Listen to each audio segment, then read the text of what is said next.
Hadis Muslim nomor hadis yang ke-8. Saya bacakan saja babnya. An Abi Hafs Umar bin Khattab radhiyallahu taala anhu. Hadis ini disampaikan oleh sahabat mulia, mertua Nabi, Abu Hafs bapaknya Hafsah, Umar bin Khattab khalifah yang kedua radhiyallahu taala anhu. Qala, beliau menyampaikan, bainama nahnu julusun 'inda Rasulillah sallallahu alaihi wasallam. Ketika kami sedang bercakap-cakap santai di sisi Rasulullah sallallahu alaihi wasallam. Jadi bersantai pun mencari orang baik. Ini manhaj dalam hadis. Kalau tuan-tuan mencari teman, cari orang baik. Karena orang baik itu walaupun cakap-cakapnya ringan, akan ada kebaikan dari ringannya. Tawanya ada berkahnya, candanya ada berkahnya. Tapi kalau Anda bergaul dengan orang-orang yang kurang baik, jangankan candanya, perbuatan seriusnya pun itu ada dosanya. Jelas ya? Nah, Anda mesti bersabar mencari orang baik. Sekarang orang berbuat maksiat pun sabar. Kenapa kita berbuat taat tidak sabar? Sila cek, orang mencuri, sabar dia. Ada 3 pencuri, 1 seniornya, 2 masih junior. Yang ketiga itu masih baru. Orang baru ini mau mencuri motorcycle dia. Begitu mau mencuri, kesulitan dia. Dia cakap pada pimpinannya, bos, susah nih. Kata bosnya, sabarlah, teruskan, sabar. Diminta sabar dia. Di orang maksiat pun masih sabar. Kenapa Anda mau berbuat taat tidak sabar? Ayo bangun malam sabar. Ada orang nonton bola, dia bisa sabar. Kenapa Anda tahajud tidak bisa sabar? Ada orang bermaksiat, sabar. Kenapa Anda taat tidak bisa sabar? Tayyib, bainama nahnu julusun inda Rasulullah sallallahu alaihi wasallam, ittala 'alaina rajulun shadidu bayad thiyabi. Nampaklah seorang lelaki pakaiannya putih bersih. Shadidu sawadi sya'ri, rambutnya menghitam rapi tersisir bagus. La yura alaihi atharus safari, tak nampak bekas-bekas lelah perjalanan dalam dirinya. Wala ya'rifu minna ahadun, kami tak tahu siapa orang ini. Tak nampak sebelumnya, kami tak kenal siapa orang ini. Masya Allah. Fajalasa ila Nabi sallallahu alaihi wasallam. Tiba-tiba orang itu datang, duduk langsung di depan Nabi sallallahu alaihi wasallam. Ya. Fa asnada rukbatayhi ila rukbatayhi, menyandarkan lututnya bertemu dengan lutut Nabi. Wa wada'a kaffayhi ala fakhidayhi, meletakkan tangannya telapaknya di paha Nabi sallallahu alaihi wasallam. Faqala, lantas dia bertanya, inilah inti akhir dari bahasan kuliah kita malam ini. Ya Muhammadun sallallahu alaihi wasallam, akhbirni 'anil Islam. Ya Muhammad, sampaikan kepadaku apa itu dasar Islam. Faqala Rasulullah sallallahu alaihi wasallam, maka menjawab Nabi sallallahu alaihi wasallam, al-Islam an tashhadu an la ilaha illallah wa anna Muhammadar Rasulullah wa tuqima as-salah wa tu'ti az-zakah wa tasuma Ramadan wa tahajja al-baita in istata'ta ilaihi sabila. Qala sadaqta, kamu benar. Dijawab 5 pernyataan oleh Nabi, dia cakap kamu benar. Kata Umar, Masya Allah. Fa nu'jibu yas'alu fa yusaddiqu. Istaghrabna istajabna, kami ini heran sangat. Dia bertanya, dia membenarkan siapa orang ini. Tayyib. Faqala, dia bertanya lagi, akhbirni 'anil iman. Sampaikan padaku tentang iman. Kata Nabi, al-imanu an tu'mina billah wa malaikatihi wa kutubihi wa rusulihi wal yawmil akhir wa tu'mina bil qadari khairi wa syarrihi. Qala sadaqta, kamu benar. 3, akhbirni 'anil ihsan. Sampaikan padaku apa itu ihsan. Kata Nabi, al-ihsanu an ta'budallaha ka'annaka tarah fa in lam takun tarahu fa innahu yara. Qala sadaqta, kamu benar. 4, ini inti dari akhir kuliah kita. Matas sa'ah.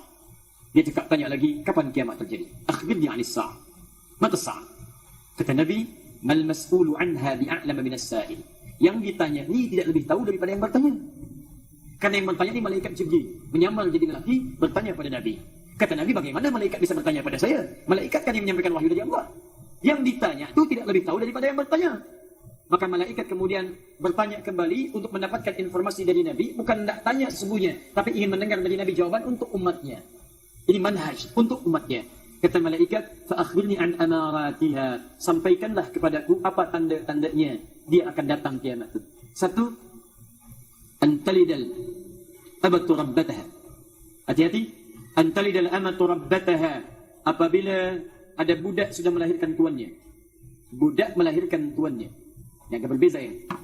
Biasanya tuannya yang mengurus budak, sekarang budak terbalik mengurus tuannya. Kata para ulama hadis, di antara maknanya apabila keadaan-keadaan di bumi ini sudah tertukar. Seharusnya yang baik yang diikuti, yang jelek ditinggalkan.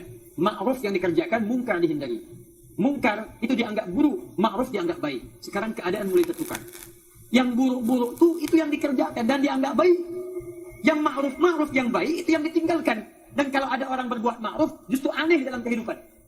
Akan nampak masa itu nanti tertukar. Dulu orang sholat itu yang baik, yang tak sholat itu yang aib. Sekarang orang sholat jadi aneh. Mau kemana tuh? Mau sholat? Ngapain sholat? Allahu Akbar.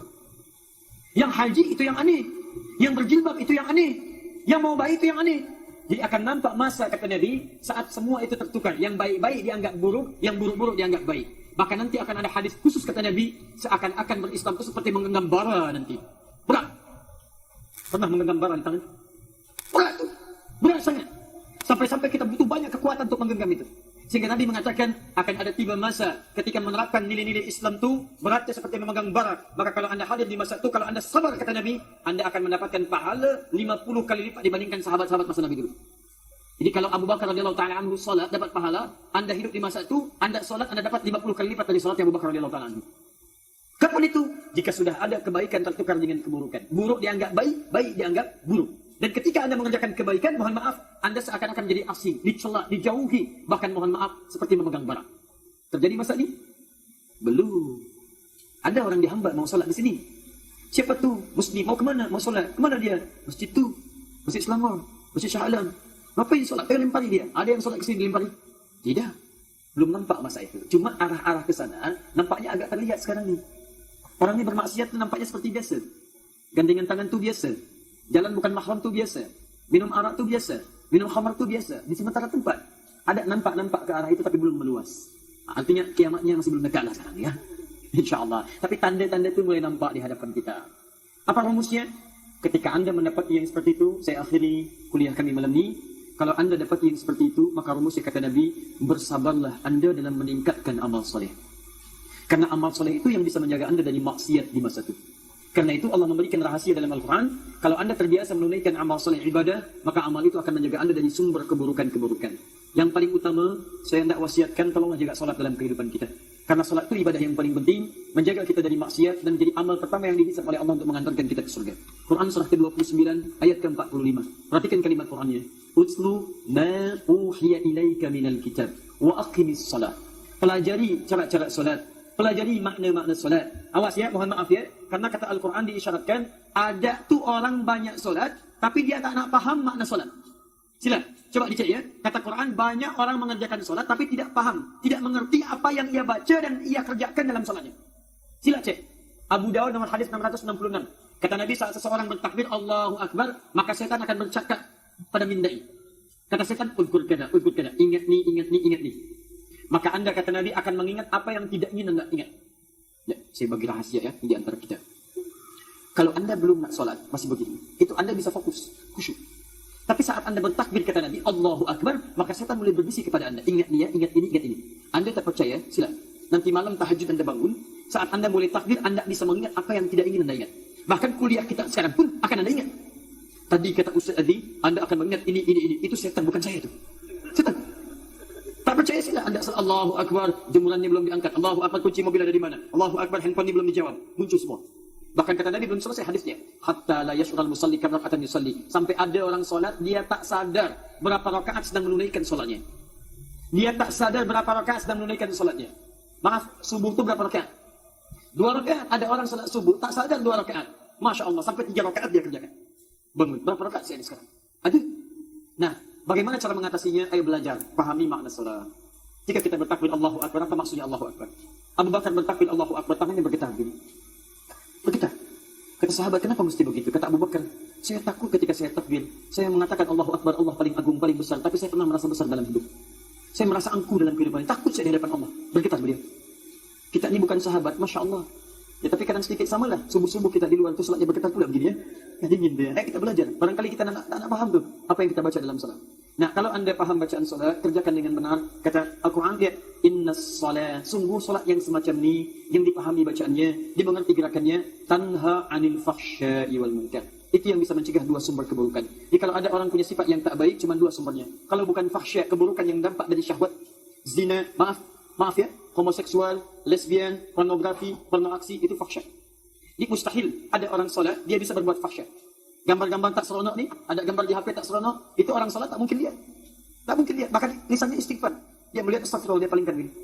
Tak ada lisan istighfar, matanya melihat astagfirullah. Astagfirullah, Masya Allah. Orang solat ada tinggalkan tak? Sama, mungkar itu perbuatan buruk yang diingkari hati. Berdusta itu mungkar, mencuri mungkar, berselisih mungkar, bertengkar mungkar, korupsi mungkar. Jadi mustahil ada orang solat berbuat mungkar. Anda ni lepas ni pergi misalnya besok ni ke kantor, ada orang sodorkan proyek yang tidak baik. Ya, perbuatan mungkar. Cik, tanda tangan ni, cik bisa dapatkan nanti, inilah segini. Ya, 30 juta ringgit, Masya Allah. Tawarkan ini. Saya nak maulah. Kenapa? Tangan ni dipakai tahiyat. Awak malu tangan dipakai tahiyat dibuat maksiat. Ini mustahil jari telunjuk orang tahiyat. Asyhadu an la ilaha illallah. Mustahil jemari orang tahiyat bisa dipakai maksiat. Awak tak malu? Malu sama Allah. Telunjuk tahiyat tak mau dipakai untuk maksiat. Awak naikkanlah 1 miliar ringgit, 1 miliar ringgit, Masya Allah. Sebentarlah, awak istikharah dulu. Istikharah, tidak. Ya, tidak ada istikharah, tak ada apapun dia tinggalkan, ini maksiat. Sudah selesai. Jadi kalau kita dekat dengan Allah, salat kita baik, kita akan dijaga dari perbuatan semacam itu. Sekalipun nanti kita akan hidup di akhir masa, insya Allah semua hal itu membuat kita teguh dalam ibadah, dikuatkan oleh Allah Subhanahu Wa Taala.